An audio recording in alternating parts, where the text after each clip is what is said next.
Hello friends, welcome to our channel. Today we're going to take a look at another horrible case with you, the case of Minhaz Zaman. Minhaz Zaman, a Canadian with a promising future. However, instead of attending York University to study mechanical engineering, he chose to deceive his parents and live a lie. As the expected graduation date drew near, maintaining this double life became increasingly difficult, severely impacting his mental state. This ultimately led to the tragic outcome of him murdering his entire family. In an attempt to gain attention, Minhaz posted photos of his crime on his Discord channel. Initially, many believed it was a joke, but it soon became clear that the photos were genuine. Discord's anonymous features allowed Minhaz to hide his true identity, making it challenging for users to uncover his real name, age, and location. In Bangladesh, a country plagued by poverty and overpopulation, many sought a better life abroad. Minhaz, born in 1971, felt an insatiable desire to improve his circumstances. Despite the country's rapid development, Minhaz yearned for more. He met and married Momtaz, born in India, and they shared a dream of building a better future together in Toronto, Canada. After 2 years of preparation, Minhaz and Momtaz made the move to Toronto. They settled into their new life and eventually started a family. 6 years after their arrival, they welcomed a son, Minhaz, followed by a daughter, Mesa, 2 years later. Momtaz and her husband Minhaz were loving and dedicated parents who worked tirelessly to ensure their family's well-being and happiness. Momtaz was particularly close to their children and was known for her kindness and generosity. She spent a lot of time caring for her family and was always willing to lend a helping hand. In her community, Momtaz was a respected and well-liked figure, both in her neighborhood and among fellow Bangladeshi immigrants. Minhaz was a more reserved person, but he was also highly respected in the community. He was a devout Muslim who prioritized his family's well-being above all else. As a taxi driver, Minhaz was very familiar with the city of Toronto, thanks to his many years of experience. His dedication to his job earned him numerous awards, including being named the Best Employee of the Month and one of the top taxi drivers in his company.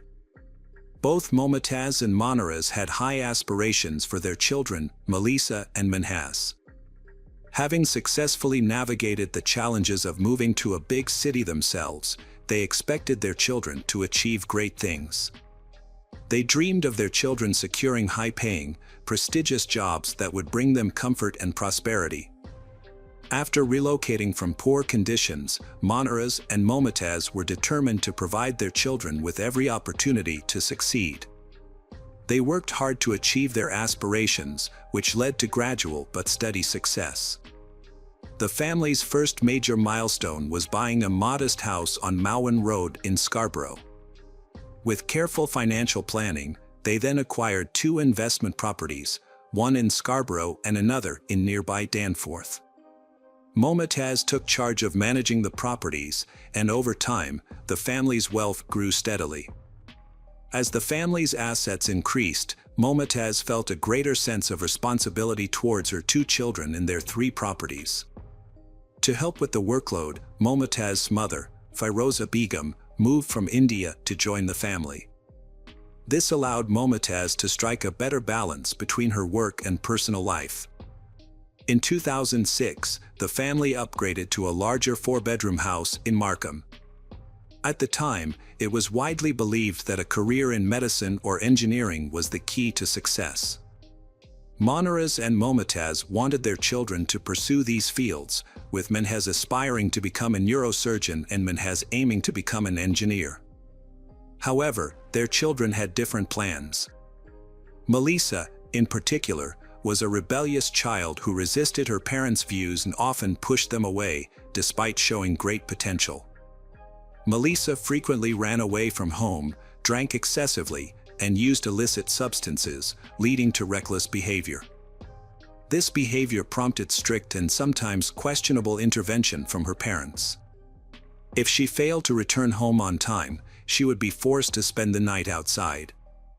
However, Her mother, Momotaz, would occasionally unlock the back door to allow her to enter. The conflicts between Melissa and her father often escalated, drawing the attention of the police. In contrast, Menhez had a distinctly different personality. He was often described as shy and introverted, but he shared a warm and loving relationship with his mother. Momotaz was extremely devoted to her son, often giving in to his wishes and catering to his needs. She would drive him wherever he needed to go, cook his meals, keep his room tidy, and greet him after school with a home-cooked meal. As the eldest son, Menhez faced pressure from his parents to succeed and meet their high expectations. To cope with this pressure, he found solace in the world of video games, particularly massively multiplayer online (MMO) games like Perfect World. In this virtual world, Menhez could express himself freely and connect with people worldwide, overcoming his shyness and self-doubt. The game became a refuge for him, and he spent most of his free time immersed in it. Menhez's life was quite routine. Apart from accompanying his father to the mosque, he spent most of his time in his room, playing online games with his friends. However, his life took a significant turn after he graduated from high school. He thrilled his parents with the news that he had been accepted into the mechanical engineering program at York University. Initially, this achievement brought immense joy to his parents, Monaraz and Momotaz. However, it also intensified the pressure on Menhez, as he was now expected to excel and had no room for error. As a result, he became even more introverted and immersed himself in the online world. Menhez started playing an updated version of the Perfect World game, which involved a group of players and a set of rules. He used the social network Discord to stay in touch with his friends and fellow players. The game's atmosphere was generally friendly, and players often formed close bonds with one another. In fact, many of them remained in contact even outside of the game. Menhez felt more at ease expressing himself in the virtual world of the game than he did in real life, where the atmosphere was often tense. As a result, he found solace in the game, using it as an escape from the stresses of reality. In contrast, Melissa acted out her frustrations in the real world, frequently clashing with her parents over various issues. Her rebellious behavior eventually led to an arrest for shoplifting, although she was fortunate to have the charges dropped in exchange for community service. After leaving home to live with her boyfriend, the tension in the household did not dissipate. Instead, it seemed to intensify, putting even more pressure on Menhez to find ways to cope. As a result, he became even more deeply immersed in the game, using it as a means of escaping the increasingly unbearable reality at home. As Melissa broke free from her parents' expectations, they began to pin their hopes on her son, Menhez, as the family's savior. They boasted about his engineering career at York University, but this turned out to be a fabrication. In reality, Menhez attended Seneca Community College, a less prestigious institution. Menhez struggled academically, felt isolated, and abandoned his faith, which deeply disappointed his devout parents. He often expressed frustration about his parents' constant interference in his life, which affected his personal relationships. Menhez met a girl online, which infuriated his parents and further fueled his resentment. However, he found a sense of independence through the online game Perfect World, where he connected with friends and a community on Discord. Initially, Menhez performed well in school, but his grades began to slip as his gaming obsession spiraled out of control. Menhez's excessive gaming habits started to take a toll on his academic performance. He began skipping classes and struggled to keep up with his studies, resulting in him having to retake several subjects. Eventually, he lost interest in studying altogether and stopped attending classes, opting to focus solely on gaming instead. To avoid arousing his parents' suspicions, Menhez would leave home every day pretending to go to York University. He wasn't actually attending classes. Instead, he would spend his days playing games at a cafe on his laptop, working out at the gym, and then returning to gaming until late at night. In online conversations with his gaming friends, Minhas would occasionally joke about leaving the group and make cryptic comments about potentially going to prison. However, these statements were not taken seriously by his online friends, as they were familiar with his tendency to make humorous remarks. Additionally, Minhas often made jokes about sensitive topics such as homophobia and religion, but since it was a gaming community, no one took his comments seriously. Minhas' sense of humor took a darker and more aggressive turn over time. He started making jokes that were intentionally provocative, trying to elicit a reaction from others in the community. However, his attempts at humor were so off-putting that they led to multiple complaints. Ultimately, the community administrators banned him due to his behavior. Minhas became more and more isolated. In contrast, Melissa turned her life around, repaired her relationship with her parents, and even gained admission to York University. From the outside, the family appeared happy and successful, with new beginnings and a promising future. As Minhas realized he was about to lose his privileged status as the golden child, he committed a horrific crime on July 27, 2019, just one day before his expected graduation ceremony.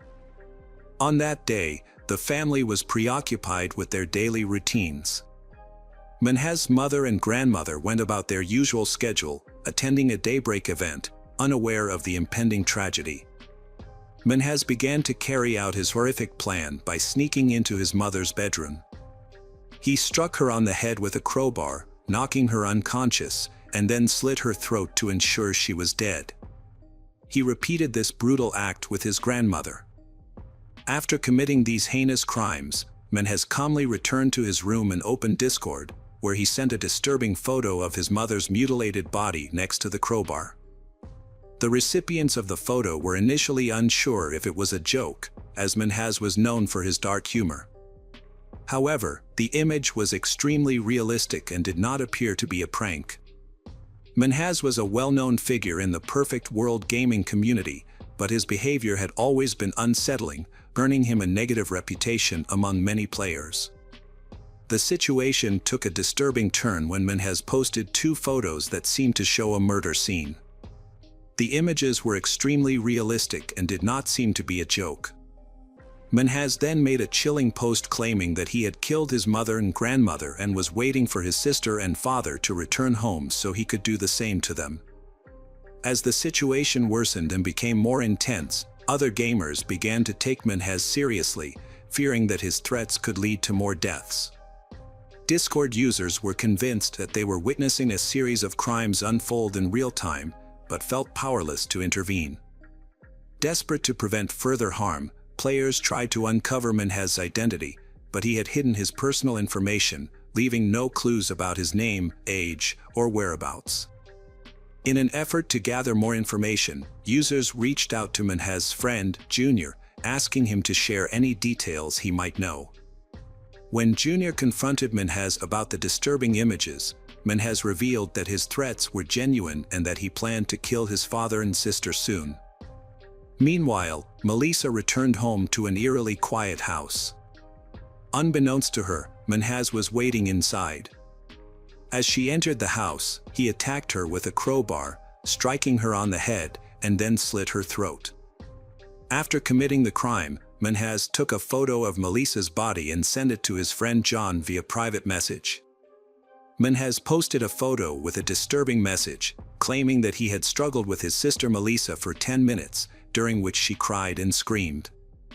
In a private message to John, Minhas expressed extreme self-loathing, stating that his parents would be ashamed of him and that he was a coward and subhuman. Minhas then sent John several more photos, including one of the murder weapon and a selfie with a bloody knife. John was horrified and shared these photos with the rest of the group, confirming that Minhas had indeed committed a third murder. Group members quickly saved the photos as evidence against Minhas. Meanwhile, Minhas continued to act normally, waiting for his father to return home. When his father, Monaras, entered the garage, Minhas ambushed him, stabbing him in the neck, just like his other victims. Minhas took a photo of the victim, which the group was unable to prevent. In a shocking turn of events, Menhez shared a disturbing message with online friends, stating, "I consider myself a coward and a loser. As an atheist, I don't believe in an afterlife, so I feared death and wanted others to die instead, sparing them suffering. I realize now how pathetic and selfish I've been." What followed was even more alarming. Menhez told another online friend that he had murdered his entire family and was prepared to spend the rest of his life in prison. He then invited this friend to view photos of the crime scene. However, the story takes a crucial turn. One of the online friends discovered a way to obtain Menhez's IP address, which could reveal his location. With this information, the group was able to track Menhez to his home in Toronto. A user from Minnesota, who was part of the online conversation, contacted their local police department, which in turn alerted the Toronto police to Menhez's location. The police began their investigation after receiving information from an anonymous source. Meanwhile, Menhez was still active online, chatting with users who were inquiring about his next steps. He claimed he would try new things, including drinking, smoking, and reconnecting with an ex-girlfriend. However, it was only a matter of time before the police caught up with him. They were able to track his IP address, contacted his internet service provider, and obtained his physical address. Surprisingly, Menhez did not take steps to cover his digital tracks, despite being an avid gamer and computer user. Just 12 hours after the crime, officers arrived at the Menhez residence. As they looked up, they saw Menhez looking out of his bedroom window. At this point, the police had limited information and evidence, relying mostly on tips from online users. They were uncertain about the accuracy of the reports. But Menhez unexpectedly made the police's job easier. After posting a farewell message on Discord, announcing that the police had arrived, he voluntarily went downstairs, opened the door, and surrendered to the authorities. When questioned by the police, Menhez responded that this was his family's home and that they would discover the truth for themselves. The bodies of Manaras and Melissa were the first to be found, followed by Momotaz and Firoza, near the entrance to the house. Menhez was immediately arrested by the police on suspicion of murder. He was then taken to the local police station for further questioning. During the interrogation, Menhez displayed unusual calmness, showing no visible emotion. The lack of emotional response was notable, as if he was discussing an inconsequential event. He was ultimately charged with 4 counts of murder, 3 first-degree murders and 1 second-degree murder. In court, the evidence strongly indicated his guilt.